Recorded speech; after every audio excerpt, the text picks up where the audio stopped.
Kenapa? Karena agama Buddha itu adalah agama perilaku. Artinya, Anda setelah kenal agama Buddha, katakanlah setahun Anda kenal agama Buddha, sudahkah ada yang berubah perilaku Anda? Perilaku Anda yang dulu tidak baik, kemudian apakah bisa menjadi lebih baik? Perilaku Anda yang dulu tidak selaras dengan lingkungan, apakah sekarang Anda menjadi lebih selaras? Apakah dulu Anda tidak merasa damai batinnya, gelisah batinnya, apakah sekarang Anda bisa menjadi lebih tenang? Itu aja prinsipnya. Jadi agama yang bukan agama yang harus dipercayai, bukan agama yang harus diyakini, bukan agama yang harus dipuja, tetapi adalah agama yang untuk dijalani.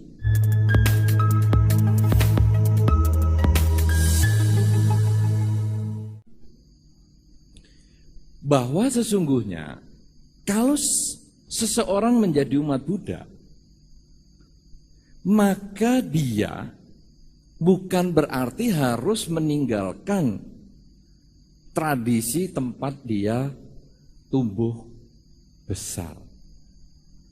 Artinya apa? Kalau sekarang agama Buddha sudah berkembang di Indonesia, maka orang-orang di Indonesia yang dengan berbagai kebudayaan, dengan berbagai bentuk tradisi, sebetulnya bisa jalankan. Ada satu ketua yayasan di agama Buddha. Satu ketika dia belum diangkat menjadi ketua yayasan, dia pernah bertanya kepada saya, Bante, saya kira-kira kalau menjadi ketua yayasan umat Buddha bisa enggak? Loh, memang kenapa? Saya ini di rumah punya keris. Dan saya tiap malam jemuah legi. Kalau di Jawa Timur jemuah legi. Ya, bukan jemuah kliwon. Ya, tapi kalau di Jawa Tengah ini Jumat Kliwon. Ini memang sedikit beda. Kalau saya Jumat legi lalu memberi sesaji kepada keris saya ini keris, wah, keris top loh ini, dari leluhur saya. Boleh nggak Bante saya nanti sebagai ketua yayasan itu lalu punya keris ini? Saya katakan silahkan. Kalau memang Anda merasa cocok dengan cara itu, silahkan. Loh, apa enggak dilarang dengan agama Buddha? Tidak ada larangan. Kenapa? Karena agama Buddha itu adalah agama perilaku. Artinya, Anda setelah kenal agama Buddha, katakanlah setahun Anda kenal agama Buddha, sudahkah ada yang berubah perilaku Anda? Perilaku Anda yang dulu tidak baik, kemudian apakah bisa menjadi lebih baik? Perilaku Anda yang dulu tidak selaras dengan lingkungan, apakah sekarang Anda menjadi lebih selaras? Apakah dulu Anda tidak merasa damai batinnya, gelisah batinnya, apakah sekarang Anda bisa menjadi lebih tenang? Itu aja prinsipnya. Jadi agama yang bukan agama yang harus dipercayai, bukan agama yang harus diyakini, bukan agama yang harus dipuja, tetapi adalah agama yang untuk dijalani dalam kehidupan sehari-hari. Nah, kamu sekarang memuja keris. Asal kamu tahu bahwa pemujaan keris itu bukan agama Buddha, tapi bagian dari tradisi, silahkan. Tidak apa-apa. Kamu tetap ketua yayasan. Wah Bante, ini hubungannya panjang. Pemujaan kepada keris ini jatuh temponya 1 suro, saya tuh melekan. Gimana Bante? Silahkan. Mau 1 suro melekan, tanggal 2 melek, tanggal 3 melek lagi, tanggal 5 melek lagi, tanggal 10 melek terus. Silahkan. Selama kamu berubah menjadi orang yang lebih baik, gak ngapa-ngapa. Boleh Bante. Silahkan. Nah itu kebetulan umat Buddha dengan tradisi yang di Jawa. Kemudian ada lagi yang lain. Bante, saya itu kepingin belajar agama Buddha. Tapi saya itu seneng sembahyang kepada leluhur. Boleh enggak Bante? Loh, boleh saja. Nah, kemudian dia tanya, bagaimana sembahyang leluhur? Biasanya secara tradisi kita 2 kali, Bante. 1 kalau cengbeng, itu kepada leluhur yang kita kenal. Yang kedua adalah bulan 7, Imlek, Cipan. Itu kepada mereka yang tidak kita kenal. Bagaimana Bante kalau menurut agama Buddha? Mau tiap hari boleh. Tidak usah 2 kali. Mau sehari 2 kali bisa. Seminggu 2 kali oke. 2 minggu sekali boleh. Setahun sekali ya sakarepmu. Bisa. Tidak problem. Loh kenapa? Dia tanya, loh kenapa Bante? Karena orang sembahyang kepada leluhur itu adalah memancarkan pikiran positif. Berbicara positif. Berperilaku positif. Nah kalau kita melakukan kebajikan ini kenapa kita harus batasi? Kalau Anda melakukan hari ibu setahun sekali 22 Desember, kan bukan berarti tanggal 21 Desember Anda boleh maki-maki ibu Anda. 1 Januari lalu dimaki-maki juga, kan tidak. Itu hanya peringatan sekali, setahun itu hanya kamu biar ingat. Ini loh ada ibu, tetapi sepanjang tahun kamu boleh melakukan penghormatan kepada ibu. Bukan hanya boleh, sudah seharusnya kamu melakukan penghormatan kepada ibu. Nah dengan demikian juga kalau kamu misalnya secara tradisi, kamu melakukan pelimpahan jasa, menghormat kepada leluhur setahun 2 kali, silahkan.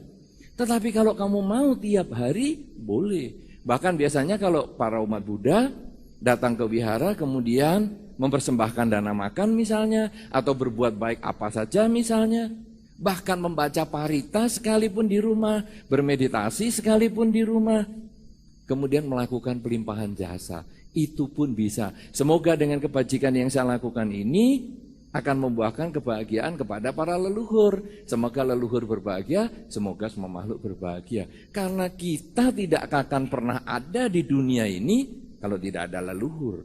Makanya tadi ketika Ibu Padma, saya baru kali ini memanggil Ibu Padma karena dulu saya kenal namanya bukan Padma ini. Tadi dia akan mengatakan nama saya dulu Bambang. Nama dia itu Yena. Saya biasa Yena, sekarang Ibu Padma. Anicca Bante. Anicca yang lebih hebat. Ini tadi perubahan. Namanya saja menggeledah, Padma Galih Sambawa. Wah, Galih itu, wah, jeroan. Wah, benih itu Bante. Galih itu inti. Intinya. Oh, iya. Kan dalam bahasa Jawa ada golek ono galing kangkung. Ya, jadi kangkung itu bunder. Kangkung itu mesti laki. Karena kalau perempuan yuyu, Mbak Kung. Nah, Mbak Kung. Ya, ini kangkung. Nah, itu golek ono galing kangkung. Galih itu tengahnya, intinya. Saya belum pernah tahu itu artinya benih. Saya belum pernah tahu. Inti ya. Jadi Padma Galih Sambawa. Beledek banget namanya. Luar biasa, luar biasa. Tepuk tangan untuk Padma Galih Sambawa. Nah, saudara-saudara. Jadi kalau tadi dikatakan oleh Ibu Padma tadi, waktu masuk ke sini, Bante lahir tahun berapa? Saya memang dilahirkan 52 tahun yang lalu. Tapi umur saya 53. Karena saya lahir bukan moro-moro muncul mak bedengus di kasur 0 tahun. Bukan. 51 cm ya tadi ya? Kok? Iya Bante, kalau lihat posturnya Bante kelihatannya 51 itu ya? Kalau 35 enggak mungkin. Anda kok seperti jualan peti mati aja. Karena saya waktu dulu dikasih peti mati juga diukur loh. Kayaknya ini Bante ukuran medium nih. Enggak. Pas sih sungguhan dikasih, pas. Nah, saudara, jadi saya tegaskan tadi, saya lahir bukan 0 tahun. Tapi saya lahir sudah 9 bulan lebih. Karena itu saya tidak mau dikatakan umur saya 52. Saya 53. Kenapa? Karena kalau tidak ada ibu yang mengandung, saya tidak akan muncul di dunia ini. Kalau saya terbiasa ngomong 52, 52, apalagi kalau saya seperti gadis-gadis itu yang mengatakan 51 Bante, 50 Bante. Gadis-gadis itu suka memotong umurnya sendiri. Takut dikatakan tua. 50 Bante, 50 lebih dikit lah. 17 dikit Bante lebih. Itu nanti lama-lama lupa bahwa dirinya itu sudah pernah dikandung ibu. Lama-lama lupa, alah ibu ini tidak ada gunanya bagi saya. Kenapa? Saya moro-moro muncul loh. Umur saya kan 52, apa peranan ibu kepada saya? Tidak ada toh. Saya tahu-tahu 52 gini. Tapi begitu 53, orang akan tanya, kamu lahir 52 tahun yang lalu, kenapa umurmu 53? Waduh, ternyata kamu 1 tahun ya, minimal 9 bulan kamu di dalam kandungan. Lalu, iya ya, kalau gitu ibu itu berjasa. Kalau gitu kita layak menghormat leluhur. Kenapa? Tanpa dia, tidak mungkin kita ada. Tanpa kita ada, mana ada acara kita siang hari ini. Karena itu, kalau sekarang tiap kali kita berbuat baik, lalu kita ingat, untung dulu aku dilahirkan sama leluhur. Sehingga sekarang aku punya kesempatan untuk berbuat baik. Apalagi yang disebut urip mung kaya mampir ngombe. Artinya hidup itu sangat cepat sekali. Bahkan kalau di dalam tradisi Jawa malah bukan mengatakan urip mung mampir ngombe. Mampir ngombe masih lama. Urip mung sak kedeping netro. Tek. Tek mati. Loh. Cepat sekali, tapi maknanya itu sebetulnya luar biasa. Kalau sudah hidup ini sedemikian cepat, apa yang sudah kamu lakukan? Kamu sudah berbuat baik apa? Hidup ini cepat sekali. Walah, saya buktinya Bante sampai umur 53 nggak ngapa-ngapa. Oke, 53 nggak ngapa-ngapa. Tapi renungkan 10 tahun yang lalu. Kekuatan kita 50 tahun sekarang dengan 10 tahun yang lalu ketika masih kepala 4. Beda jauh. Anda sudah membuktikan itu. Anda sekarang umur berapapun juga Anda renungkan 10 tahun yang lalu. 10 tahun yang lalu Anda mungkin naik sepeda motor kalau enggak ngebut, rasanya enggak enak. Sekarang mau ngebut, wedi aku. Iya toh? Anda dulu 10 tahun yang lalu ganti lampu, lampion itu cepet. Pakai ondo manten, ya namanya ondo manten itu. Oh ya betul ya. Tangga yang gini kan ondo manten itu. Ondo apa di sini? WI. BI. Yang gini. BI. Singkatan apa? Bank Indonesia. Bank Indonesia. Iya. Nah, pokoknya ya pakai ondo itu ya, tapi dia ini karena orang proyek jadi tahu pasti. Ya, sudah. Ya, BI. Ondo BI. Kalau di dalam bahasa Jawa Timurnya ondo BE ondo. Nah ini begini, kita waktu 10 tahun yang lalu naik ceringkri, cepet, wah turun lagi, gampang. Sekarang saudara, mau berdiri, gose, greweli dengkulnya. Aduh, wis tuwek, rawani, turun lagi. Ngerasakan nggak Anda? Urip sak kedeping netro, cepet sekali. Itu baru naik tangga BI. Sudah greweli. Kalau kita lihat ke depan, itu sebetulnya krematorium loh yang sudah mau kita langkahi. Lah kalau sekarang kita masih mentrengkelek, masih wah sok-sokan, umur padahal sak kedeping netro, hidup tidak punya niat untuk berbuat baik dengan badan, ucapan, dan pikiran, hanya hidup menderita. Nah, saudara-saudara, sekarang kalau demikian, pelimpahan jasa itu bisa dilakukan setiap saat. Berbuat baik bisa dilakukan setiap saat, karena hidup ini sangat cepat, luar biasa cepat sekali. Bisa nggak nyampe paket satu pun udah amblas. Baru setengah paket hemat pahe. langsung amblas. Coba Anda lihat di koran-koran itu 30 sudah berangkat. 25 enggak sabar. Langsung jemput bola. Wah, kematian itu ditunggu aja dengan baik-baik pasti datang. Ngapain buru-buru, gitu? Nah, Anda baca di koran, putus cinta, gantung diri. Loh, nggak usah gantung diri, nanti mati-mati dewe. Kok pakai gantung-gantungan ini, aduh. Hei, aneh manusia ini. Nah, saudara-saudara, balik ke makna ritual tadi. Kalau demikian sekarang bagaimana menurut agama Buddha? Anda dengan tradisi apapun juga, apakah tadi dengan tradisi Jawa, misalnya ada suroan, punya keris, punya watu kul buntet, besi kuning, ya kerisnya empu gandring dan lain-lain. Terserah Anda mau ikuti itu boleh, suran boleh. Nah, kemudian Anda yang dengan tradisi Tionghoa yang kita bicarakan sekarang, Anda kepingin Imlek kan silahkan. Ya, biara-biara ketika ada hari Imlek, ketika menyambut Imlek atau apa, silahkan Anda bikin kegiatan. Ya, panggil barongsai dari Solo, binaannya Pak Aji misalnya. Wah, datangkan, tidak ada problem. Ya, karena Anda sebagai orang Tionghoa tentu Anda punya tradisinya. Kemudian cengbeng, Anda silahkan. Walaupun tiap hari Anda pelimpahan jasa, cengbeng silahkan.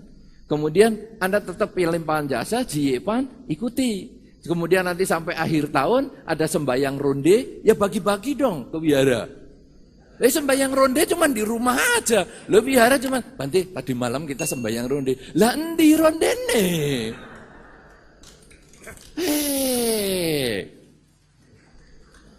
Ya, nah jadi sebetulnya itu bukan sesuatu larangan, silahkan. Yang penting Anda mengetahui ini bagian dari tradisi. Di dalam bahasa Jawa sangat bagus. Saya kebetulan latar belakang saya banyak dari tradisi Jawa. Banyak kata-kata bahasa Jawa yang luar biasa. Tentang tradisi ini dikatakan, digembol orang bendol. Digembol orang bendol. Apa maknanya? Digembol tahu toh? Kantongi. Digembol orang bendol. Jadi tradisi itu kita jalani, kita bawa, itu tidak bendol, tidak mengganggu. Jadi silahkan kalau Anda mau jalani silahkan. Kenapa? Karena agama Buddha itu menganggap tradisi ini seperti topi. Kalau Anda beli helmnya kekecilan bukan kepalanya yang dikentongi, supaya helmnya pas, karena kepalanya abuh alias bengkak. Kalau helmnya kebesaran atau helmnya kekecilan, bukan berarti kepalanya digerenda, bukan, tapi gantilah helmnya. Nah, karena itu ketika agama Buddha masuk ke Tiongkok, dia berubah tradisinya. Jubahnya nggak bisa seperti ini ya, jubah tipis begini masuk ke Tiongkok. Anda kalau sudah pernah ke Tiongkok dan tahu musim dinginnya Tiongkok, yang anginnya sampai tembus tulang ngalang-alai, wah digigit nyamuk yang besar, Anda pakai jubah ini gewigil pasti. Nah karena itu ini kan hanya tradisi, jubahnya ganti. Nah makanya jubah para biku dengan tradisi Tiongkok beda dia. Wanget itu, lapis-lapis. Sepatunya segala. Coba pakai beginian. Wadem. Saya pernah pergi ke Tiongkok. Kira-kira bulan Februari. Itu orang sana hiran-hiran loh. Wih, tahan adem ya. Saya kan beginian. Dan di Tiongkok itu kan mengherankan. Jarang ketemu orang pakai sandal jepit jalan-jalan. Pernah perhatikan enggak? Di Tiongkok enggak ada orang pakai sandal jepit jalan-jalan kelihatan jarinya. Betul? Betul? Sampai petani aja kan pakai sepatu. Dia lihat saya begini nih. Wih, tuahan. Ini mesti jinnya gede banget ini katanya. Padahal saya yang gigil itu sebetulnya. Ya, tapi itulah kenapa? Karena tidak tahan. Kemudian para biku dengan tradisi Tiongkok, dia pakai kaos kaki yang tinggi, pakai sepatu yang mantap, sehingga tidak kademen. Kemudian ketika agama Buddha pada pertengahan abad pertama itu masuk ke Tiongkok, di Tiongkok itu sudah ada Taoisme yang biasa dengan vegetarian. Nah, agama Buddha yang dari India ini kalau mau masuk ke Tiongkok, ya harus ikut vegetarian. Padahal dulunya di India tidak vegetarian, sekarang masuk ke Tiongkok, ya vegetarian. Ya nggak ngapa-ngapa, wong itu cuma ganti topi. Kenapa? Karena makan itu tidak menimbulkan orang jadi baik atau tidak baik. Tapi itu sebagai kode etik aja. Oke lah, ayo di sini vegetarian semua. Ayo kita vegetarian. Tidak problem. Nah, banyak hal. Nah, sekarang agama Buddha masuk ke Indonesia. Indonesia khasnya batik. Kira-kira bikune pakai batik enggak ya? Belum sampai segitu. Ya, karena sementara ini pakai ini boleh ya enggak apa-apa. Tapi kalau enggak tahu ya nanti zaman yang akan datang. Entah berapa ratus tahun lagi bisa loh. Jubah biku itu pakai truntum, ya, ceplok-ceplok itu. Nanti sarungnya pakai Parangkusumo. Siapa tahu? Siapa tahu? Karena kita nggak tahu, karena ini semua adalah tradisi. Makanya pakaiannya pun bisa warnanya bermacam-macam. Karena ini bagian dari tradisi. Anda ketemu dengan para biku Myanmar, cara pakainya sudah beda, jubahnya dan lain-lain. Ini bagian dari tradisi, ya. Nah, kemudian ketika agama Buddha masuk ke Tiongkok juga, bahasanya juga berubah. Karena bahasa India banyak R dan lain-lain. Di Tiongkok susah. Oh, tadi Ibu Padma saja ngomong Balirejo aja bunyinya Barirejo apa tadi? Cedal Bante. Tarik dong lidahnya. Susah nyebut Balirejo kok kepleset. Ini orang Jogja ini nyebut Balirejo kepleset. Lah apalagi orang Tiongkok. Ya tentu sulit. Nah kemudian bahasanya diubah. Agama Buddha ini kemudian diterjemahin ke dalam bahasa Mandarin. Karena itu ketika Tang Sancang itu pergi ke India mengambil kitab suci dari Xi'an sana ke India, balik lagi ke Xi'an. Nah itu kemudian diterjemahin. Ya. Diterjemahin dikit, akhirnya sekarang jadi sutra-sutra di dalam agama Buddha itu. Nah itu semua adalah bagian dari tradisi, silahkan. Kemudian kalau di India baca paritanya biasa, di Tiongkok pakai musiknya. Ting tung ting tung dung dung ting dung dung ting. Nggak ngapa-ngapa, lo bagus kok. Sangat indah juga, Anda saja yang ikuti bisa enak. Nah, itu semua saudara, kalau Anda kepingin melakukan itu, Anda sebagai orang Tionghoa, jalani saja, tidak problem. Selama Anda mengerti fokus dharmanya itu apa? Fokus dharma adalah kurangi kejahatan, tambah kebaikan, sucikan pikiran. Hanya itu saja, sisanya ini bisa bagian dari tradisi. Anda mau duduk di lantai di wihara, itu adalah bagian dari tradisi. Mau duduk di kursi, juga bagian dari tradisi. Mau pakai patung Buddha yang heboh-heboh seperti tadi yang dipasang di dalam slide itu juga bagian dari tradisi. Nanti satu ketika kalau agama Buddha ini sudah maju sekali, patung Buddha bisa nggak pakai. Belakang Buddha Rupang itu bisa pakai LED nanti sistemnya. LED. Kan televisi LED sudah ada, semua sudah ada. Sekarang sudah jarang pakai backdrop seperti ini, sudah jarang. Di beberapa kota besar sekarang sudah LED semua. Jadi sudah diatur pakai komputer, tiap detik bisa berubah. Nah besok Buddha Rupang mau model apa? Hari ini model Borobudur. Cek, cek. Ayo Namaskara sama LED. Lampu kecil-kecil itu LED ya. Sudah Borobudur bosan? Oke, setelah meditasi ganti versi India. Begitu mulai, kok lain? Tadi waktu saya meditasi kan Borobudur, ini kok lain? LED. Ya, saudara-saudara, itu adalah bagian dari tradisi. Kenapa? Karena ritual-ritual semacam itu tidak diatur di dalam Dharma, tidak diatur di dalam Tipitaka. Yang diatur hanya bagaimana seseorang itu ditapiskan menjadi biku. Oleh karena itu, selama Anda tidak melanggar 5 kemoralan, tidak membunuh, mencuri, berzina, bohong, dan mabuk-mabukan, tradisi yang Anda miliki lakukan dengan nyaman.